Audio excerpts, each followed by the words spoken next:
Now this tree has become a bit of an obsession. Ever since I first spotted it, I've wanted to photograph it. The only problem though is getting close. You see, it's perched high up on a hill, across a ploughed field, and in another field quite some distance from the lane you can park up in. But then I do have a drone. So when conditions seemed right with blue skies and fluffy clouds, I headed back. Relevant checks done, I took off vertically so that I could see over the hill and check if there were any livestock in the field. As it happens though, the only thing I spotted was this little fella. So I set the camera on the drone to capture RAW and JPEG, and to take 5 photographs in quick succession using auto exposure bracketing, so that I could blend them together later. I tried a few different compositions, originally thinking I would just include the crest of the hill and the tree, but I actually prefer it including part of the ploughed field.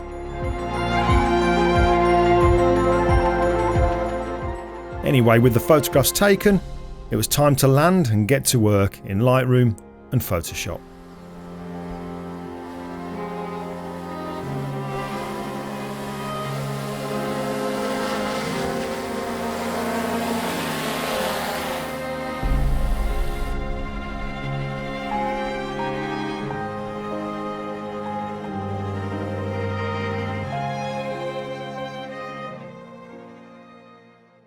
These things are incredible. The compositions, the angles, so many possibilities. Now, one thing that you didn't see in that intro is that I actually put these little lights on my drone. They're absolutely tiny, weigh about 1 gram, and are so incredibly bright as they pulsate.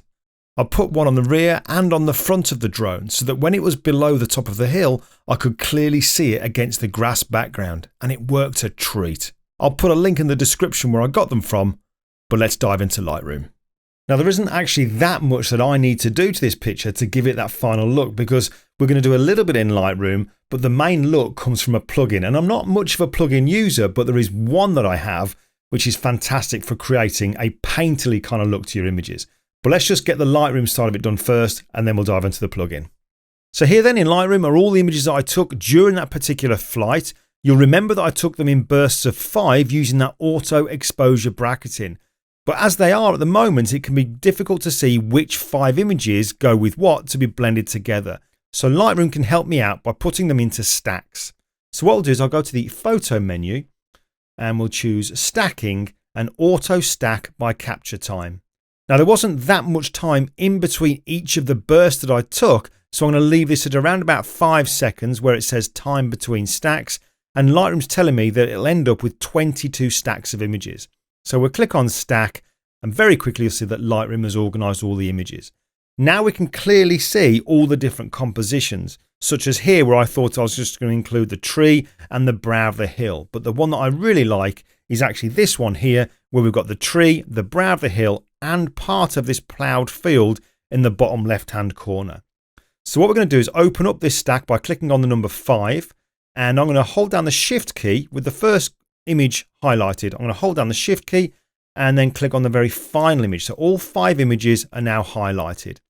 Now just to make it easier to see them again, I'm going to press down 6 to highlight them all as red. And then I'm going to go to the photo menu, choose Photo Merge and HDR. Now in here, there's not much settings that I play around with here. I'm going to leave the Auto Align and Auto Settings checkboxes there ticked. De-ghost amount I'm going to leave at none, and I'm going to say create a stack and then click on merge. Top left hand corner we can see Lightroom processing it, and very quickly we'll see this little area here collapse. It will say 6 images. If I open it up, the very first one is actually the high dynamic range image that we're now going to work with.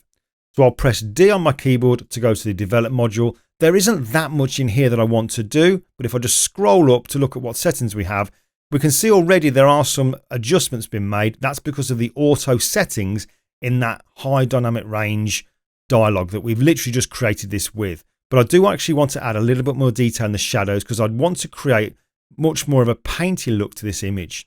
Let's increase some details in the blacks as well.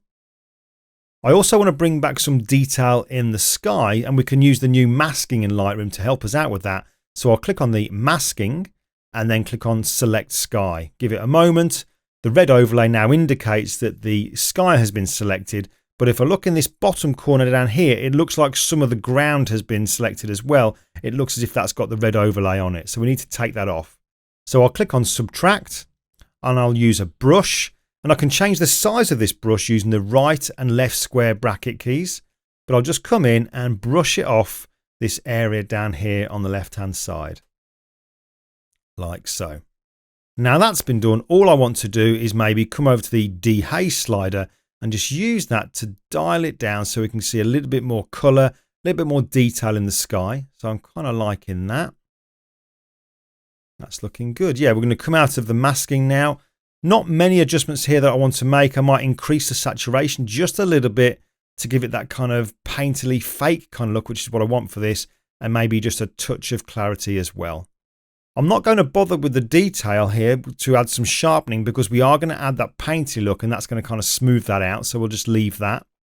Now that I've done this tiny amount, in fact, oh, actually one more thing I will do here. It says profile. Let's change it from Adobe Color and see what these go. I'm going to go for Adobe Landscape. Gives it a little bit more punch. You can see there when we go from color to go to landscape, a lot punchier.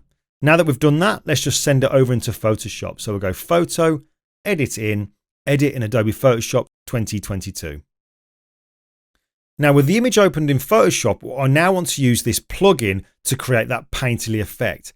The only problem is, ever since I upgraded to this M1 Mac Studio, Topaz Studio 2, which is actually the plugin I'm going to use, doesn't show up as a filter. I can only use it as a standalone piece of software. So because of that, I'm now going to save this image out. So we'll go File, Save As, and we'll just call this Tree and 1. And I'm going to put this in my external hard drive in a folder here called Photoshop, and just click on Save. And we don't want any compression on that TIFF, and we'll click OK. Now that that's saved, I now need to open this Topaz Studio 2 as a standalone. Once it opens up, I'll then click on Browse, navigate to where I've just saved that file, external hard drive, Photoshop folder, Tree 1, and click on Open. Now there is a lot you can do in here, but all I want to do in this one here is just click where it says Add Look, and in the category, I'm choosing the Artistic category. There are lots of different categories that you can choose from for all kinds of different looks. But like I say, artistic is what I want, and it's actually the very top one as well, this chalk pastel.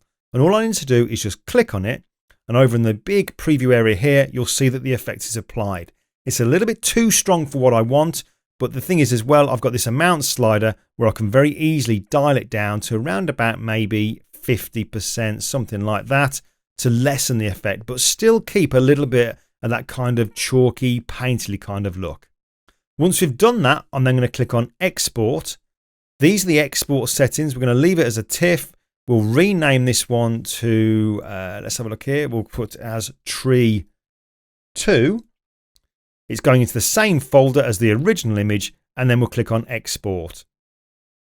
Once it's done that, we'll close Topaz Studio 2. Now back in Photoshop, we've got the original edited image open. All I'm going to do now is go File, Place Embedded. Tree 2 is the one that we've just worked on to create the painted look, and click on Place. And because I've used that Place Embedded, it puts it directly on top. And the great thing now is I can just use the opacity just to dial it down just a little bit more to really control the look that I want. But that's pretty much all I want to do there. I'm then going to go to File, and we'll do Save.